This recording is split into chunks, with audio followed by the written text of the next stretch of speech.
So today I'm gonna make up a quick sugar wash mash using just a turkey fryer and the Verver 13-gallon still. That could be also used for fermenting.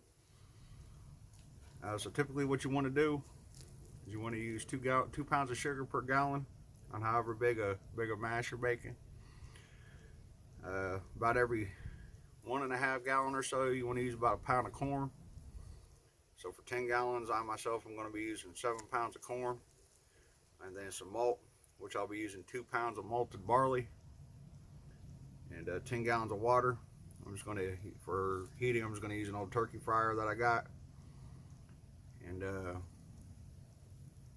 that's pretty much it. So sit back and enjoy.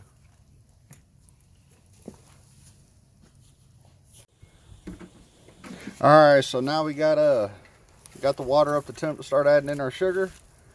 You want it about 132.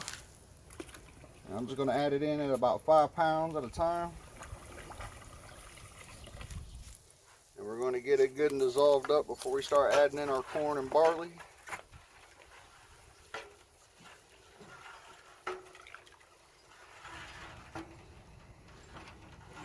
I actually think I might have goofed this time around. I think I might have gotten it too full with water, but we'll see. Hopefully we can not overflow and get this put away before it gets too full. And we'll check back later. So as you can see, we got the mash all done, corn, malted barley and everything done. We did end up having to skim about 2.5 gallons out of there. But after we get done adding a Red Star Data yeast, last time I used that yeast, it took about 10 days to ferment. So in about day 9, day 10, I'll be out to check it and see where we're at. So we got everything set up from that mash we made a while ago, and we're going to run it today and see what we end up with. And we'll be back to you once everything starts going. See you then. All right, as you can see now, we got the head starting to come out the condenser, or the worm, or whatever you want to call it. I just call it the worm. And we're going to take about 3/4 of this jar.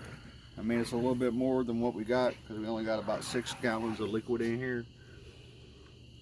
But I'd rather be safe than sorry. And once we get this a little bit more full, we're gonna swap this out for another bottle, cap this off and put it somewhere where it ain't gonna get mistaken. Probably just stick it out in the shed or something to start fires with. And we're gonna keep going from there. Now the thing about this little water pump that came with this, like the intake capabilities versus what you can drain out of it, is nowhere near what it should be.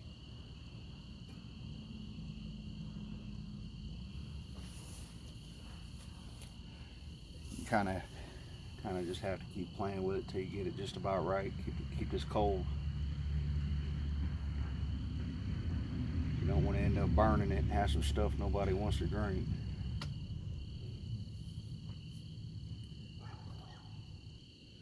And I don't know if I said this before on the day we're making the mash, but we're using this little still I got for Christmas. And came from Verver. This is their 13-gallon still. And this is the been quite a few runs I've done out of it already. And there's a few things I like about it, a few things I don't. I had to keep playing with the intake and outtake on the thump keg a whole bunch to keep it from leaking. So I think the last run I did, I probably lost about a 1/2 pint of liquor out of it, because there wasn't nothing I can do to stop that leak coming from out of this valve or out of this intake right here. So I went and bought a new hose and some rubber washers for it. Some silicone ones that came with it weren't all that good. They lasted once before they went went on their own and started leaking. Now normally what I do, what I started doing anyway, is lowering the heat a little bit after it starts pumping. Because like I said, you run it too hot, like the first little bit of hearts you get out of there look good, then it starts getting all cloudy and dark and murky, and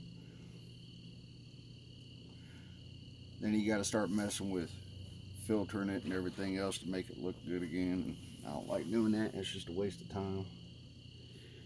I'd rather just get it jarred up and stored up for later. Now I don't sell this, I do this for my own purposes.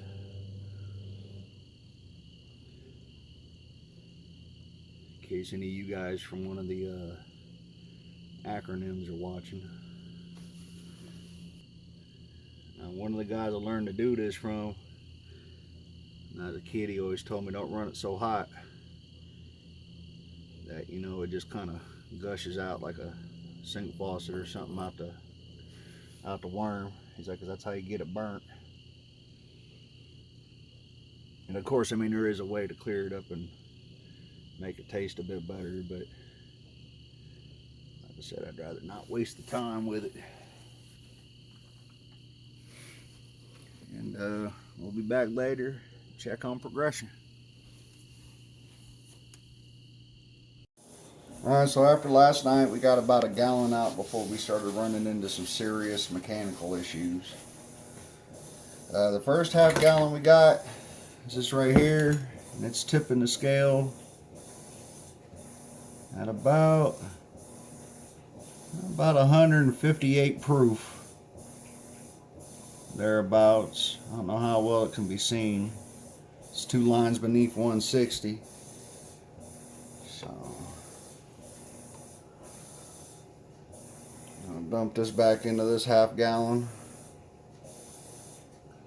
And at a later date, I'll proof it down. It's gonna have, it has a little yellow tint because I primed the thump keg with some mead I had.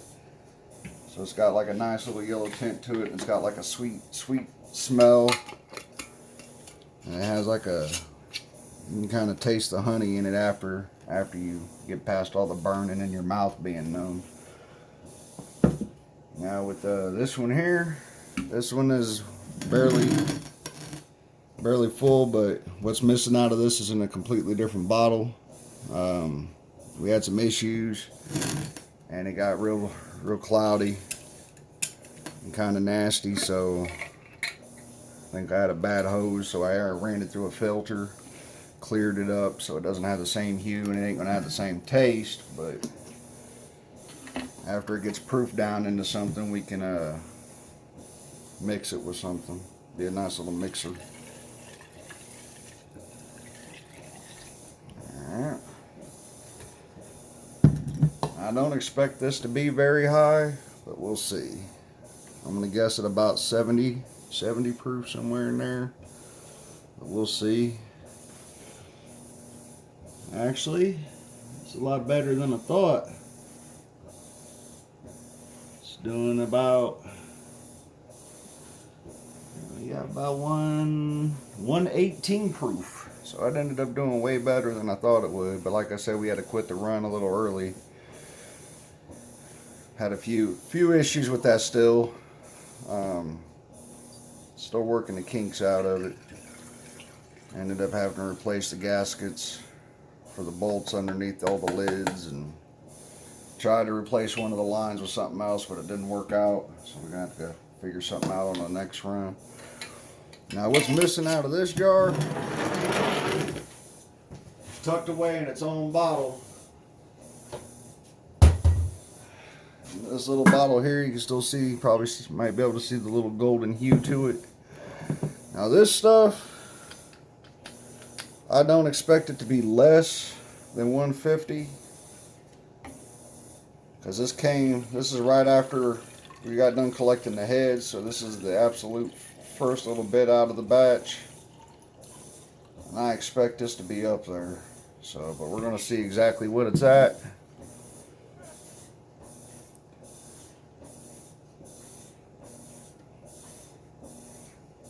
Sink down in there a little bit. Making that about 167, 168 proof.